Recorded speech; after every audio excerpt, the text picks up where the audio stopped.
having a daughter after three sons, I started thinking about girlhood and what it's like to be a small girl, and how some of these girls, they're just so full of energy and ambition and excitement about the world. And then, of course, they get older and our sick society creeps in, our terrible culture. Yep. The self-doubt creeps in. It's tough to be a young girl growing up.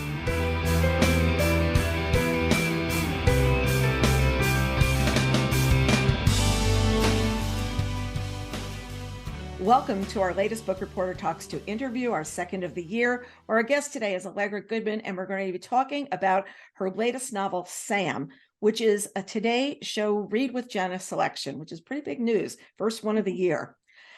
Our Book Reporter reviewer, Rebecca Monroe, had this to say about Sam, calling it a heart-wrenching, searing, coming-of-age novel told in a vivid, immediate, and memorable voice. And I have no doubt that readers at the precipices of their own major coming of age will find much to relate to in Sam. And with that intro, welcome, Allegra. So nice to have you here. Thank you. Thank you for having me. So the voice and language of Sam is something that is so key to this book. It's simple and it evolves as she grows. Did you always plan to do that? Did you always have this voice nailed? I think it sort of grew organically. When I got the first pages and the first chapter, when she's very young, the book starts when she's only 7. I felt like I got that, and then I grew it along with her. It all stemmed from there. Once I got the very young Sam, I could do the rest. Yeah. And it's like it's nailing her. I was thinking of Room, and I was thinking of Mikel Gillet's Hollywood Park, his memoir, because they both start in that child point of view. You're there and you're inside the child's heads. Did you think of any books that were key in voice as you were planning Sam? That's such a good question. And now that I think of it, I love Room. I didn't think of it at the time, but now that you're saying that, I love that book so much. I haven't read the second one that you mentioned. The books that, I think maybe something like Portrait of the Artist as a Young Man, which starts out by James Joyce, which starts out with his very simple, almost like nursery rhyme kind of rhythm. And Joyce loved to play with voice and point of view. And also he had that kind of intimacy writing from the inside. And that's something that I was really interested. I've always been interested in. I was certainly very interested in that in this book. Yeah, and you definitely do, because you're feeling like, right inside. So when you were writing, did you feel you nailed it from the start, or were you like, do I know where I'm going to go with this? I don't know how it's going to work out. Yeah, I would say I felt I nailed the start, but I didn't feel I nailed it from the start, if you know what I mean. Like the early scenes came really well and I was feeling good. But then once I got about halfway done, as she was getting older, I was sort of like, oh my gosh, where's this? What is happening here? How is she going to grow up? And it was like, I was having like the crisis along with her, like the identity crisis. Yes.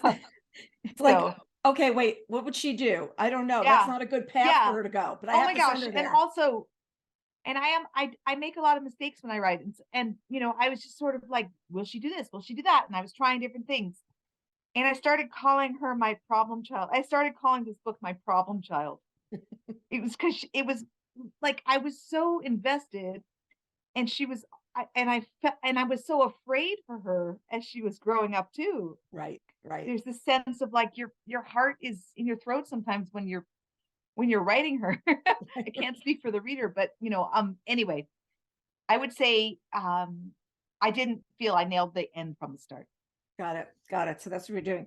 But now I read that your daughter was an inspiration for this book, and I just loved reading about that. So what about her? Tell us a little bit more about her for those who haven't read your reader's note, because it was so dead on of what it was like to have this fourth child who was so different. So I have 4 children, 3 sons and then a daughter.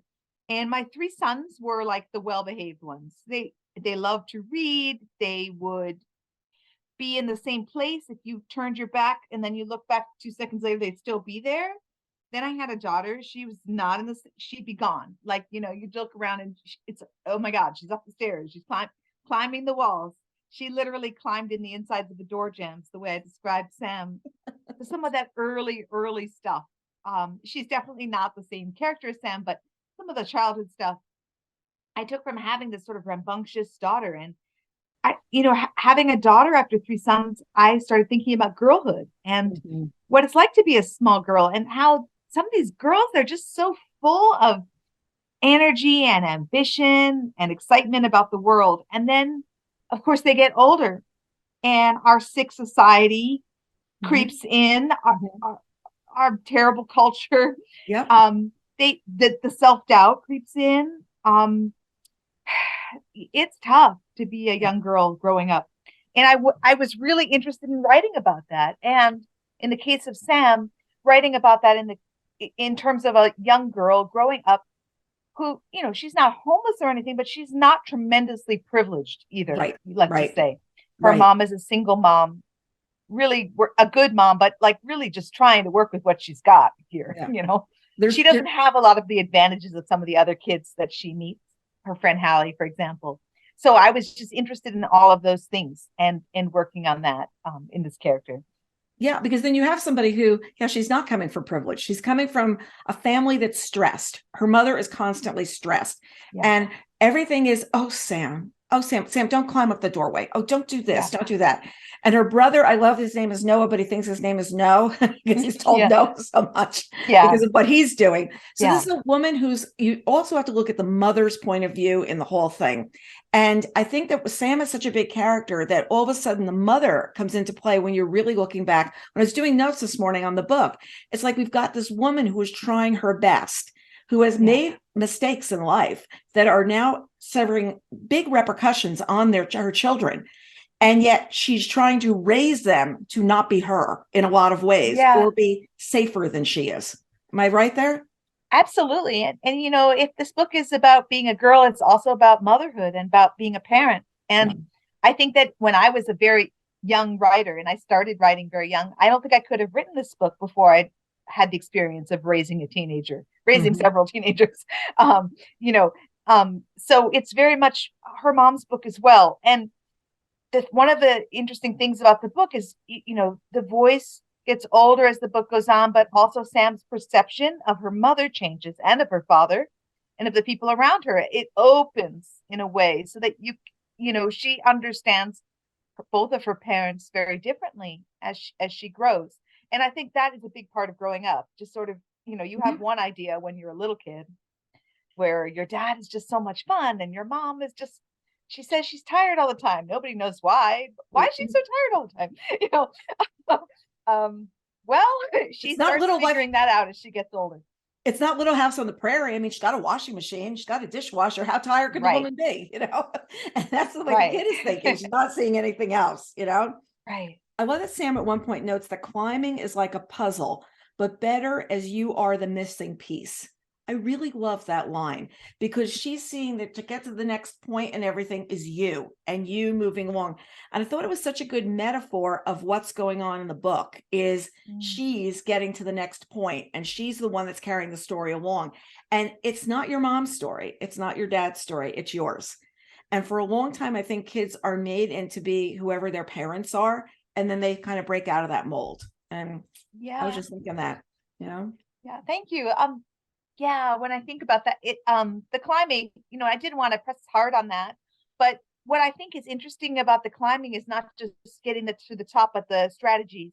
Yes. And when you are a climber or a boulderer, you have to figure out your own route, just like you do when in your life, right? Like, there's no set route.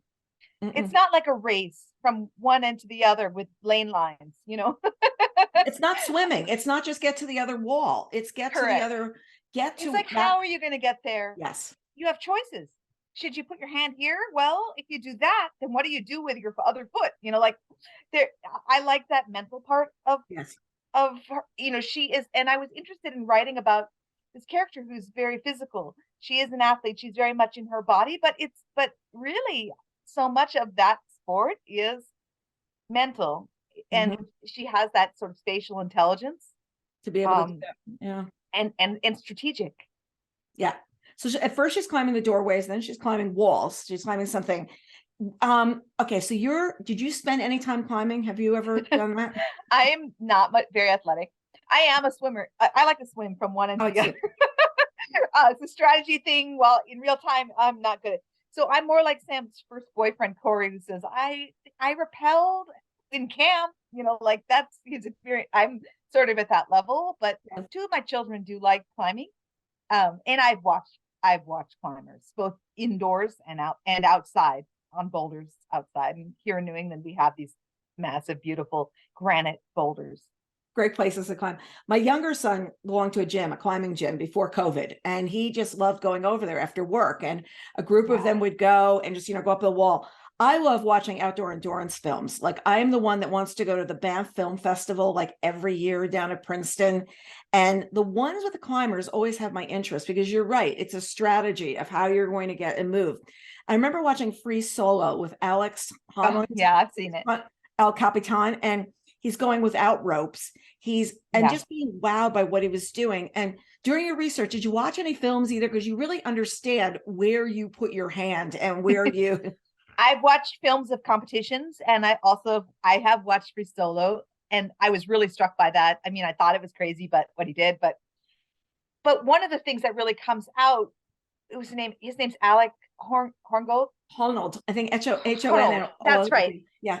It how much it was really a feat of mental concentration as Yes. much as anything else. It wasn't he had the technical stuff down, and obviously the stakes were terrifying, but it was that mental aspect, which is also something I was really interested in. I was also interested in writing about climbing for Sam in that it's one of the sports that's not totally commercialized the way some are. They're obviously the very elite climbers. There is such a thing as a professional climber, but not very many. And there are these sort of climbing gyms where people of a certain class their kids might compete on a team or train the way some kids go into swimming, or some kids go into competition dancing, or soccer leagues, weekend soccer leagues. So there is that aspect.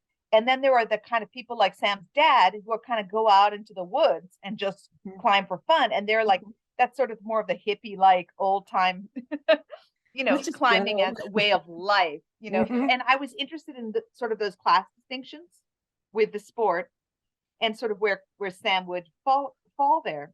Yeah. And I also loved when she wanted the gym shoes. She wanted the right shoes. She needed to have, it's like being a ballerina. You have to have the right shoes. I still haven't forgotten. It was like 7 years old, and my mother hadn't dyed my ballet slippers. And that was the day they took the picture. And I had like red, like bedroom slippers on. And I can still picture that picture in my head that I did not have my gold ballet slippers on. Like one of the 4 maybe times my mother ever failed me. You know what I mean? It's like, those times that are ingrained in your brain, you can't think about.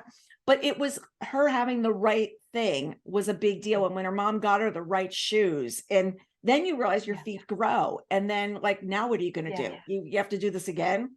Yeah. Yeah. And again, as a mom, like I just feel for Courtney, Sam's mom, her son is in hockey, Yes. which like he has to get the skates and all that stuff. And the daughter needs the climbing shoes, and their feet are growing, and it's hard, and she doesn't have a lot of money. And I was just really interested in that, and sort of what she does. She wants them to have these activities. She wants to give this to them somehow. Right. Well, you forgot about like you outgrow your skates. You forgot about all these things that when you were growing up were a very big deal. And the difference between gym climbing, which is really self-contained, and climbing on rocks also seems to play a metaphor of her life. Like she's going to move out to different places. And at one point, I feel like her life is in the hands of her mom and her dad when he's around. And later she's more on her own. And I feel like that moving from the gym to the outside world is also the metaphor of her moving her life as well. Yeah, I was really interested in this idea that an activity that you love as a child can mean something very different to you as you get older. And many of us have experienced that either with music or with dance or with other things that we did. You can go for years, you can say like, I'm not doing it anymore. And then people come back to it, and it means something really, really different. And she's gone from this gym environment, which is all about competition and about sort of a pecking order and everything, to rejecting that for many reasons, and sort of moving more to her father's kind of climbing, where climbing is a way to disappear, and it has to do with friendship. It's, more than anything else, friendship rather than competition. Right. Um, I and also yeah, love she didn't win always at the gym. She no, didn't always win. And I thought that was because so many times the lead character is the winner. They're not yeah, and it's not like she's coming in last. She's just you're right. not placing first. And her friend Haley is. And it's Yeah, like, wait a second. She's got the right shoes. She's got the right equipment. She's got the parents, the big house, and she can climb. And I feel like there was like, oh my gosh, there's another thing this kid can do. And yeah, her not being the top means that she's yeah, not going to get plucked right away to go someplace else. yeah. We have, of course, there's this whole sort of genre of like child, like Billy Elliot, like child excelling at whatever and Yeah. moving into a different world and becoming the star. And there's this, and they're fun to read, they're fun to watch, but most of us aren't like that. Like Sam is good, she's good, but she's not the best Right. always. Right. She has times where she loses her concentration, she has times where she makes mistakes, and so she's like a pretty good climber Yes. in her Yes. in her region. She is not going to. And my oldest son actually read the book. He's 30 years old, and he said actually his favorite part of the book was when she quit. Mm-hmm. There was Mm-hmm. this sort of moment where she's like, I'm done, I'm not doing this anymore. And it was sort of like, because it's um Yeah. the anti triumph over all type of thing, where she has this gift, and the gift is going to solve everything somehow. And Right. then everybody's going to acknowledge her gift, and she's going to move on to the next level. Well, she's got to figure some other things out. So And it's funny because you talk about like a Billie Eilish. You sit there and you watch the documentary about her, right? And you realize what her life was really like. And I watched this on Apple, and I was just there like, whoa, this is her going to like, she doesn't know she's gonna be able to walk to jump on stage. She doesn't realize she's gonna do this. It's that stuff you don't see behind the scenes. It's you just see the person perform and leave. And it's like what's happening with her is we're inside her head. We're not just seeing her on the rock, we're seeing what she's thinking. And I think I'm going to walk away. I think I'm just not going to do this. It's really, really good. So her home life is super complicated. Her mother's got 2 kids with 2 different dads. Her dad has, let's say, a lot of issues. While her mother tries, is Sam raising herself more than anything? Because that's the way I'm seeing it. This kid is a lot of raising herself. I think that from her, it's interesting because it is from her point of view. From her point of view, especially Mhm. as she gets to be a teenager, she feels like she is raising herself. Mhm. I think that probably looking back later, she's going to realize she didn't raise herself. She's going to see how much her mom, she already is starting to see how much her mom has shaped her in a Yes. way. And then I think later she'll even see how her dad has has affected her deeply.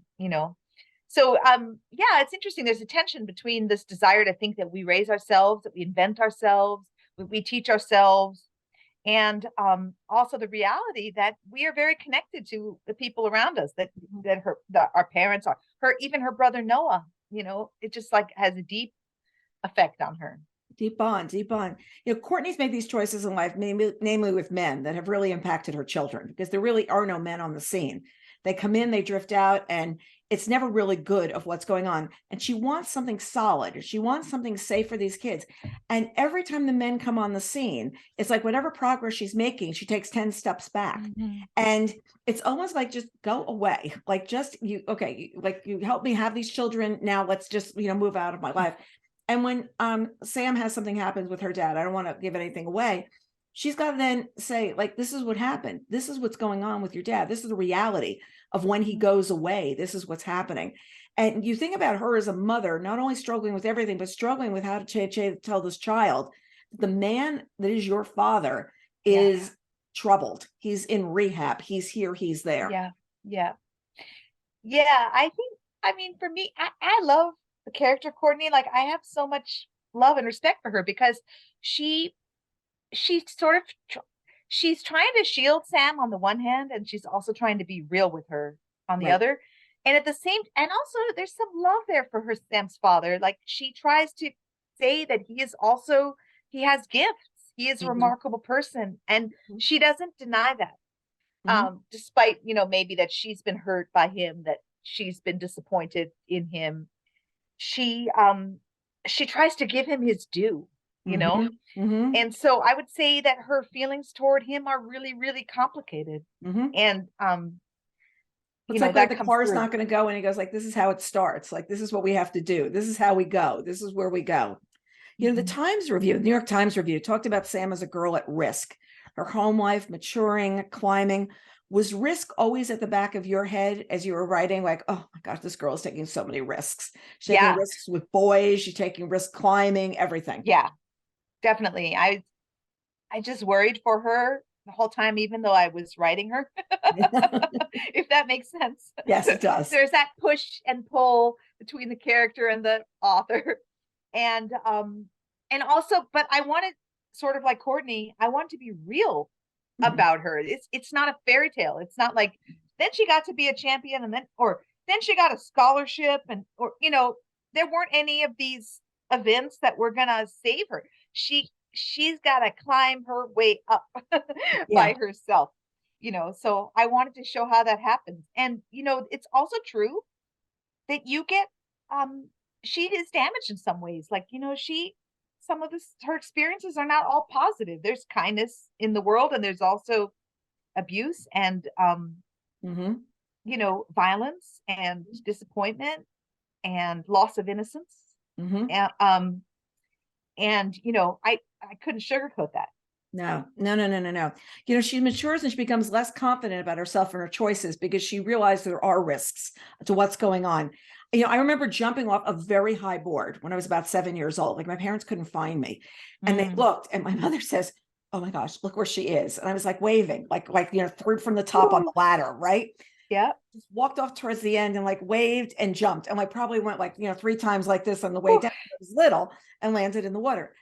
I couldn't go near that ladder now, let alone climb it, let alone walk out on that diving board. I mean, I would have to go with like tethered the whole way. Yeah. And I find it's so interesting of where do we lose our, where do we lose and start to realize things are risky, things are scary, because at the beginning, our parents are protecting us. And then where do we start to learn that risk? And that's where I think we're in her head of what's going to happen to us. It could be bad. And we never really think about it could be bad. Yes. Yeah. And I think that partly when you choose a really close third person, like I did in this book, you really commit to that. So there is that sense of like, oh, where's that point where you start realizing there's risk? And there's also a sense of like the kind of rationalizations and delusions that you have for yourself. And I committed to that too. Yes. So, Sam at 30 reading over this or thinking back on her life might have a very different interpretation than she does when she is going through some of these things.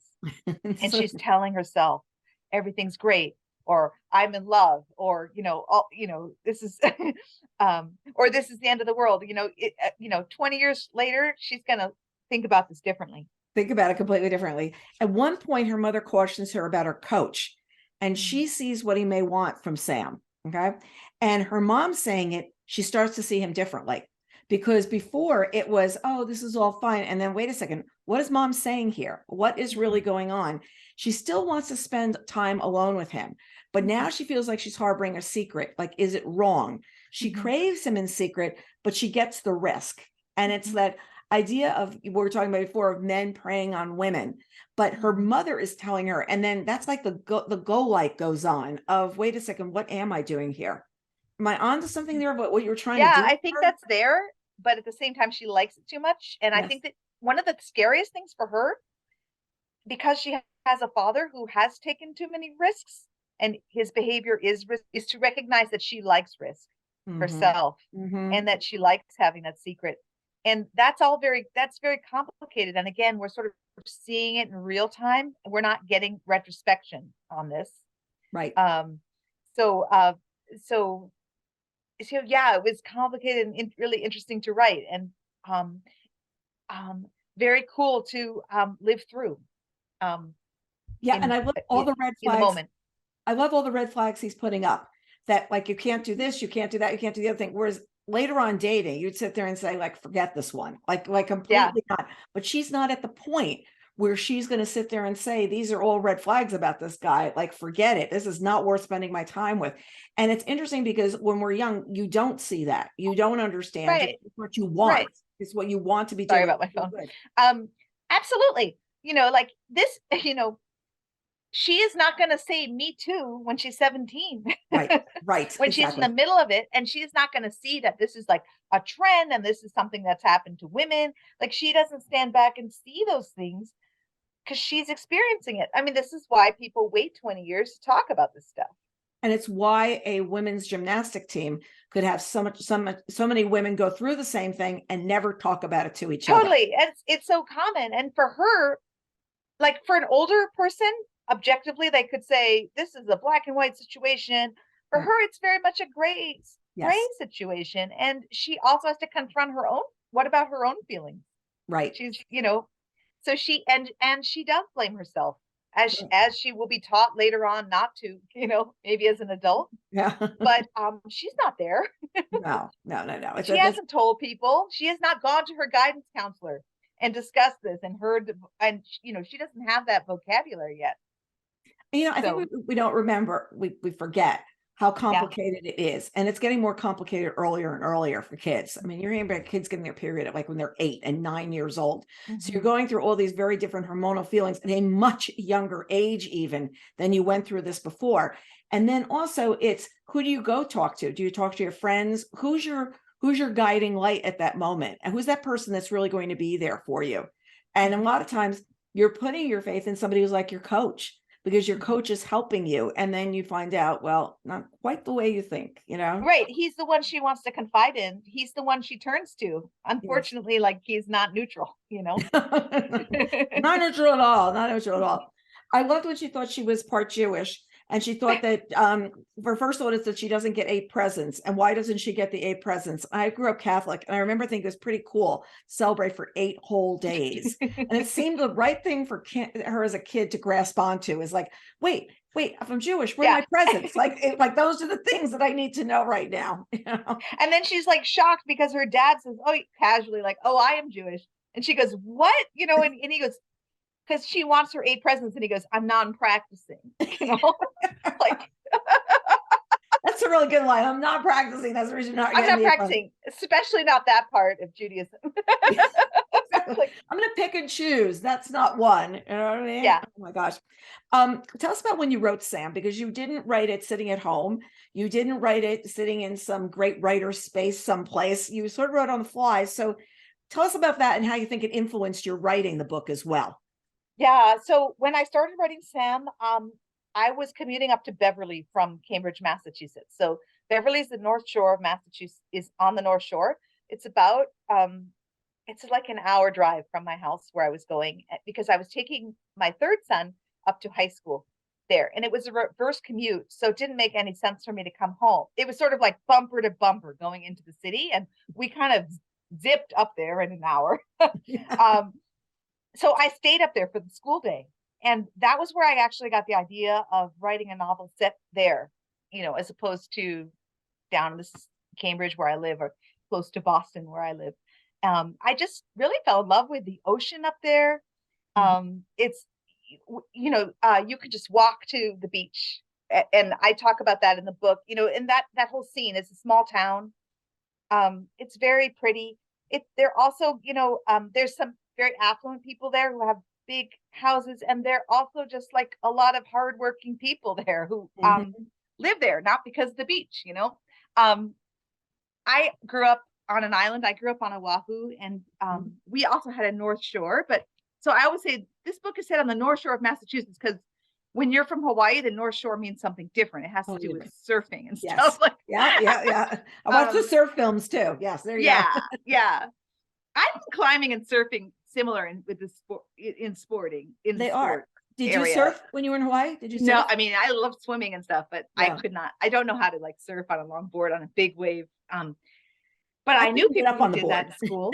I knew people who became, professional surfers and stunts people. But in any case, so that place definitely influenced the writing of this book. And I went to, I walked past the YMCA and the dollar store, and I went to the Beverly Library, and I worked there. And every day I tried to go to the ocean, and I looked at the ocean in the different seasons, including the winter and the fall, and it was the colors and the different lights. And I thought about all of that as I was creating Sam and her world.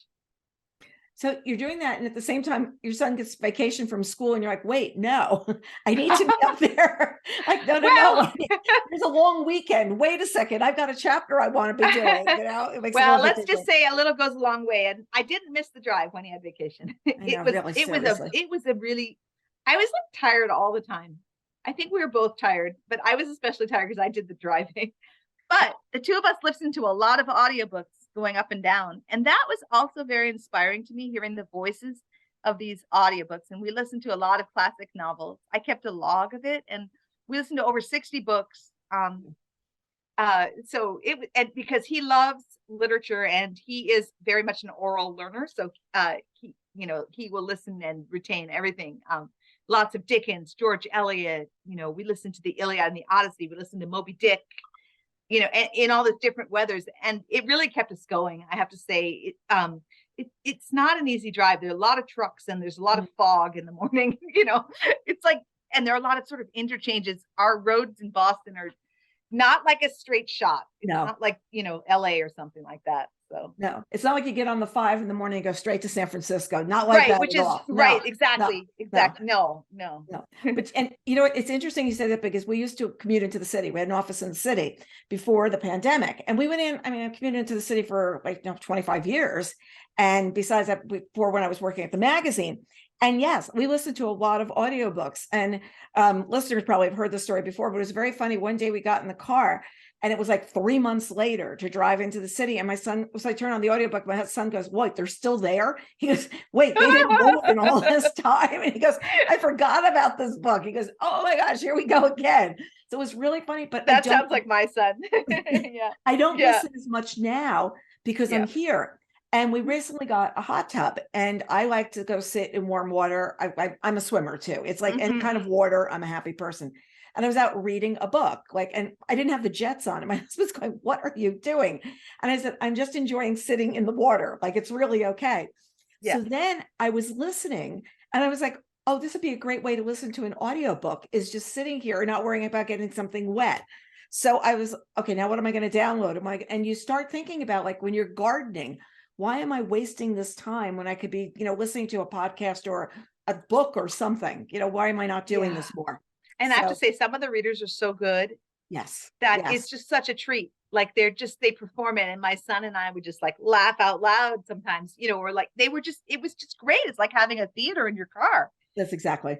And you have company in the car too. It's like, you're not by yourself. There's like these other people, Yeah. Sam has sections, and the ones that I remember are Woods, Earth, and Dreamer, but I know there are more. Why were there sections, and were they always there?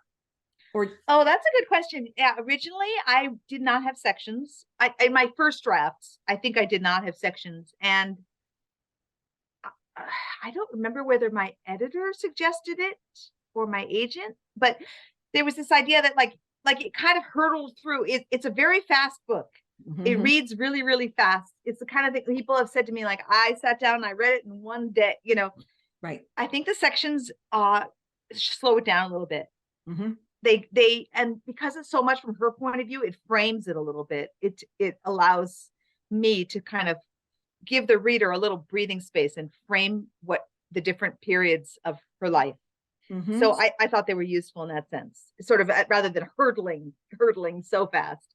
I think that if people do this as a discussion group, it'd be really interesting to look at the titles of each of the sections and look like, why was that section titled the way it was?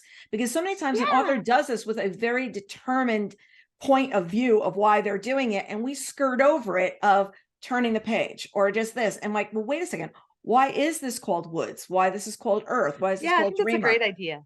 And I think it'd be a really interesting thing to put into the discussion guide, like to sit there and say, like, totally. I think that's a great idea. Answer it at some point. Like, you answer what that question is. So, so the book is dedicated to your daughter, Miranda.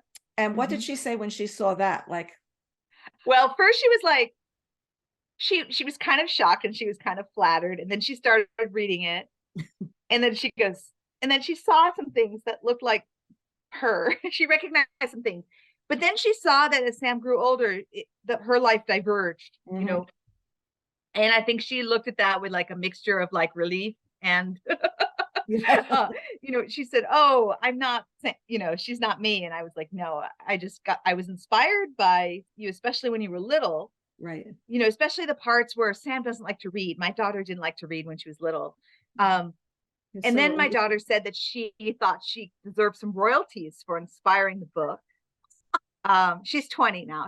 And I was like, well, we're paying your college tuition. So, there it is. I don't think we're doing royalty, And then she told me that some of her friends at college asked if she'd read other books of mine. And she said she only reads the books that are dedicated to her.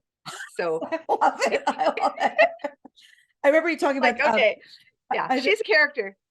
I heard you do another interview with it was a really fun one because you did it with your agent. And the two of you were talking and how she didn't like to read. And it reminds me of my younger son, whose first book report was Scooby-Doo, the novelization. And he said to my older son, like, I don't know who the author is. And my son goes, Hanna-Barbera, it's a cartoon, And here I own kids reads at the time, and I own teen reads. And I'm like, oh my God, what is this child doing? And then I realized that thing he was reading. And they went on to middle school and read a book every day. And those who listen a lot know that he doesn't read now because of required reading when he got to college. And that was the turnoff. As soon as they said, right, those children can be very contrary, No.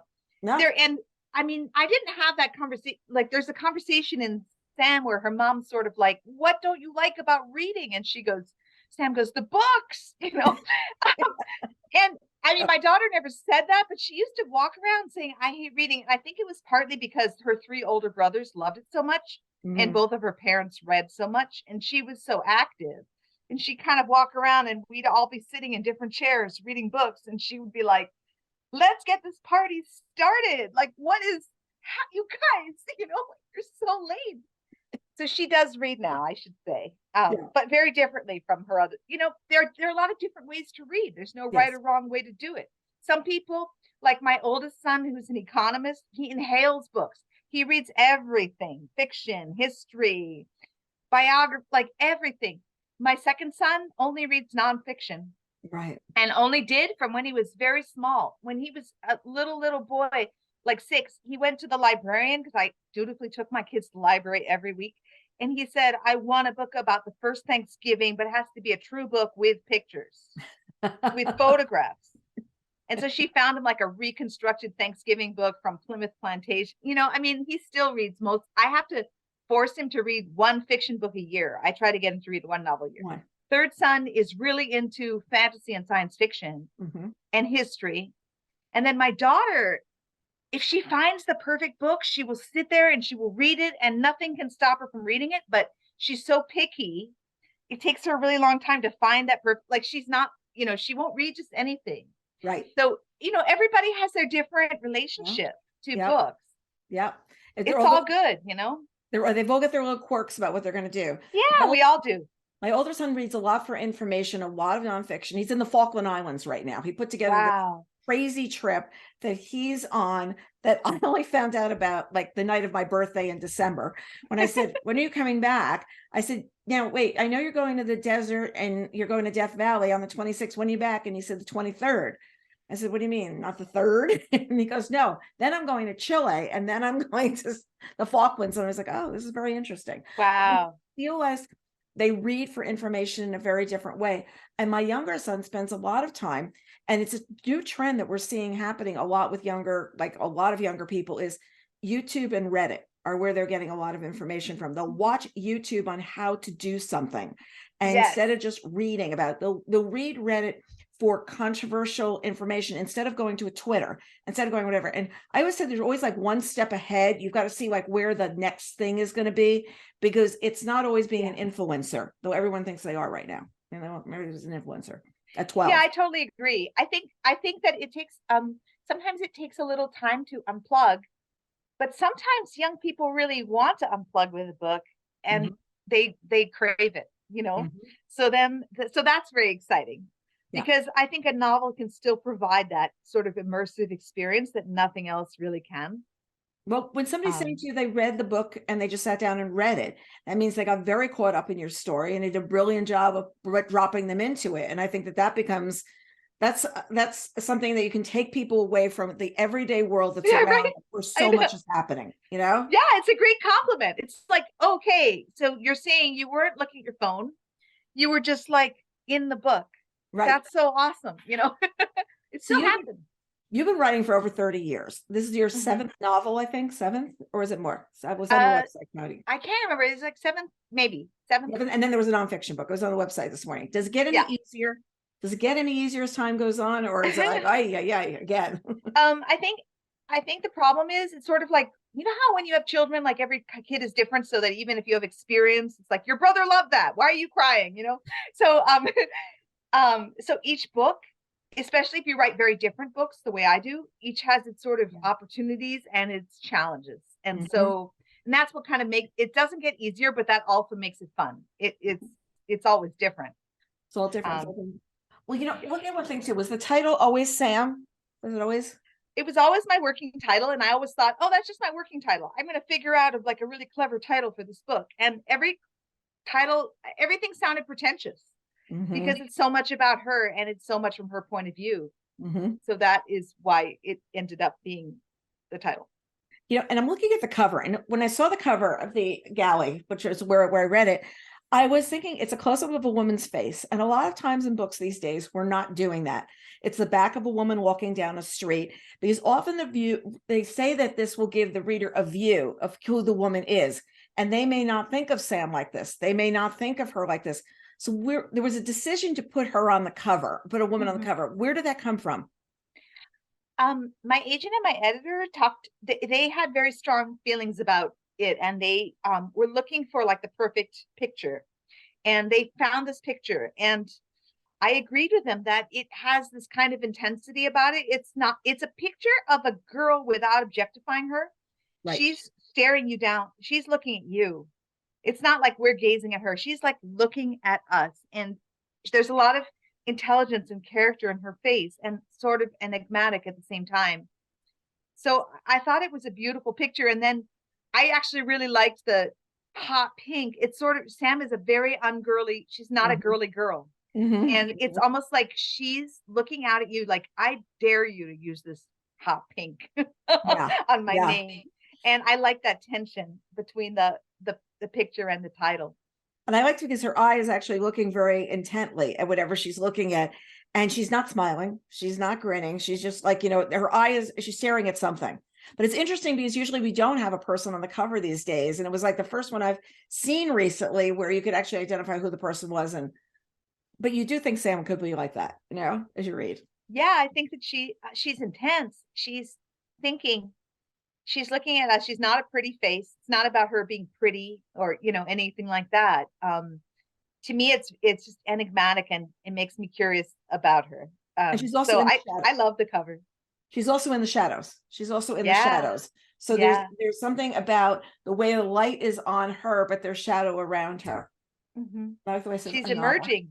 She's emerging. She's emerging. You always Yeah. have to figure out where you're going to put the read with Jenna. Then they have to say, and this is the reason I had read the galley, and they sent this, and they said, oh, because now I can send it to you with the read with Jenna. And I was like, oh my gosh, like I couldn't keep a secret. It's like really funny. Everybody always tells me, he goes, well, I have news, but I can't tell you. And we build websites for authors. And sometimes they say, I think you need to tell me. Like, I am the person. I will not tell anybody, but you can't tell me that morning that now you're this, because a lot is involved in this. It's very, very funny when it happens, That's funny. And we do keep the secrets, though. We really do keep secrets well. So it's so the audio, speaking of audiobooks, is narrated by Rebecca Loman. What drew you to select her, as you are definitely somebody who's listened to a lot of performers, for the audio? I was lucky enough that they gave me several different clips, and the audio editor said there are these two readers I love, and I can't remember, they were both excellent, and I just listened to them speaking, and I just tried to think about the voice of the book. I knew it had to be a woman, definitely, and all the choices were women for this book. But I was very excited that she did it, and I think it's beautiful. Those who are listening to this on podcast, we're going to put an audio clip at the end so you can take a listen, and everybody else just go find the clip online. We'll give a link to where you could go listen to the book, because it's really, really well done. You wrote a terrific essay for Bookreporter over the holidays about your joy in giving books as gifts. But you also said something you do before you gift them. And can you share that? Because I thought that was such a great line. It's like so embarrassing, but I pre-read sometimes. Like, I do a couple things. Like, there are times when I buy another copy because then I pre-read it and then I'm like, no, I need this. And then I go out and buy another copy. But the book that I was reading that I was going to give to my sister, like, I have to get her another copy now because I read the whole thing. And then I gave it to my daughter. And so, yeah, sometimes I like to read, and I buy good stuff. So I start reading it and then I'm just like, I'm just going to read the first chapter and see, just make sure it's good and all that. And then I start getting engrossed in it. And then before I know it, I've read the whole book. And, it kind of looks a little bit red. So if it's still pristine, I will give it. But yeah, I often have to get another copy. I am very bad at reading a book and blow drying my hair at the same time. So I've got Callie, I have to like shake them before I give it to somebody else. Like, because there's a little like, this, and then somebody said, like, how do you do that? And I said, oh, you just stick the blow dryer down and you go like this and you don't have to stop reading. So these are these little tricks, Yeah.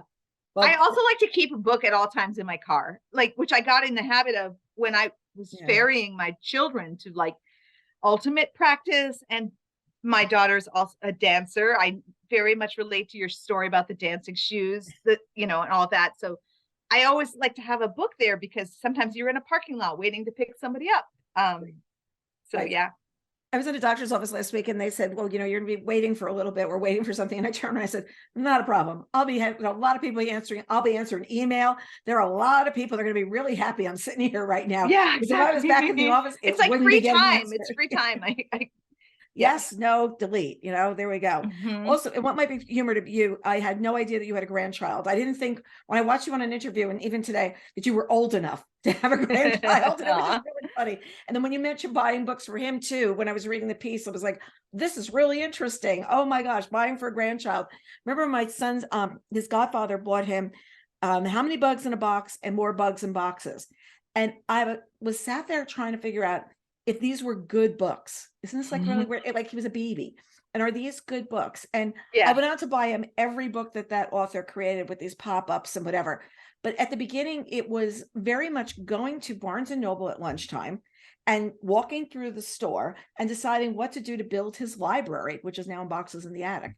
But it was like, what is a good book as you're trying, like, starting out with your little kids? And it was just very funny because I thought, oh my God, building a grandchild library. Yeah. Yeah. I have, and since we had 4 children and a lot, I have books that when I was a kid and we have like hundreds and hundreds and hundreds. And my son and my daughter-in-law took a lot of them from our house to their place. But of course they're buying him new stuff. It's really interesting to see what is going on with like board books. He's only 1.5. So he's still, but he loves it. Like he loves the flap. He loves stuff with texture. He's getting the hang of it. It's fun. And it's fun, like those flat books. We always just sit there and go, those are on the high shelf. We will, because you don't want them to destroy it. Yeah. There are many that are taped. I mean, there are many that are taped. It'll be the story of their lives. That's the story of their lives. So what's next for you? I know you've written a number of pieces. You wrote a number of good pieces about this book. And I encourage people, you've got a number of articles that are written that are on your site. I encourage people, if you enjoy the book, go out and read some other things that you've written there, because there were a number of recent pieces that I really enjoyed going out to your site. Thank you. Yeah, I've written some personal essays, sort of some related to this book, and they are I have links on my website. I also write short fiction. I have a new story coming out in the New Yorker in a few weeks, I think. I'm not sure the date yet, but also on my website, there are links to some of my published short stories. So I've got a new novel in the works, and I also have a new collection of stories in the works. So wow. That's happening. I'm writing a lot. And as my oldest son said with The Economist, your productivity seems to have gone way up since we left the house. And I was like, Good one. Doesn't take a PhD to figure that one out. I'm not driving you, dealing with your schedules. My older son, who still lives here because he's never here, is away right now. And I said to my husband, boy, it's a whole different way of conversing. We don't have another person at the dinner table. We don't have, and you don't have to say, come on down for dinner. Like, it's like, I'm here, Oh my gosh. Yeah. Can somebody find him? It's time to eat. Oh my gosh. Story of my life. It's a whole different world. It's a whole different world when you're not doing that anymore. Well, thoroughly enjoyed the book, thoroughly enjoyed talking to you about the book. And readers, I think you're in for a fun experience, especially if you're in a book club and you're looking for something to talk about. I've been in a book group. I'm lucky enough to be with a group of young moms. Everybody's in their 40s except me. I would love it. Pretend I'm in my 20s. So it's like, we're in that book group, and to hear what they're up against with children and things like that. I think it's a good story to be talking about. So yay. I hope they enjoy it. Thank you for joining us today. Thank you so much for having me. Thank you for supporting writers everywhere and books. Just absolutely love it. Absolutely love it. It was really nice getting to know you. If you're hearing your name like all these years, I'm like, how have I not read her before? This is like grossly embarrassing. You know what I mean? So thank you so much for joining us. And to everybody else, bye, Carol. We look forward to seeing you next time from Book Reporter Talks to everybody. Thanks. Yes. Bye-bye now. Bye.